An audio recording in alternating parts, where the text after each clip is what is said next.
കടുമാങ്ങയാണ് ഇന്നത്തെ റെസിപ്പി. സദ്യയിൽ ഇഞ്ചി കഴിഞ്ഞാൽ അടുത്ത പ്രധാനി നമ്മുടെ മാങ്ങാച്ചാറാണ്. സദ്യയിൽ വിളമ്പുന്ന മാങ്ങ കുറച്ച് ക്രഞ്ചി ആയിട്ടാണ് ഇരിക്കേണ്ടത്. ഒട്ടും തന്നെ കുക്ക് ചെയ്യാനും പാടില്ല. അതിനുവേണ്ടി മാങ്ങ വളരെ കനം കുറച്ച് അരിഞ്ഞു മാറ്റി വെക്കണം. ഒരു പാനിലേക്ക് ആവശ്യത്തിനുള്ള ഓയിൽ എടുക്കുക.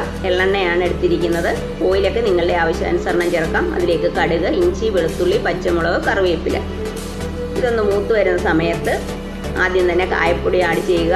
ഉലുവാപ്പൊടി, മഞ്ഞൾപ്പൊടി, ആവശ്യത്തിനുള്ള മുളക് പൊടി, കാശ്മീരി ചില്ലിയാണ് യൂസ് ചെയ്തിരിക്കുന്നത്. പൊടികൾ ചേർക്കുന്ന സമയത്ത് ഫ്ലെയിം ഓഫ് ആക്കണം. കുറച്ച് ജീരകത്തിൻ്റെ പൊടി ആഡ് ചെയ്യുക. ആവശ്യത്തിനുള്ള വിനീഗറും ചേർത്ത് നന്നായിട്ട് തണുത്തതിന് ശേഷം മാങ്ങയിലേക്ക് ആവശ്യത്തിനുള്ള ഉപ്പും ഈ മസാലയും ചേർത്ത് നന്നായിട്ട് മിക്സ് ചെയ്തെടുക്കുക. ഓക്കേ.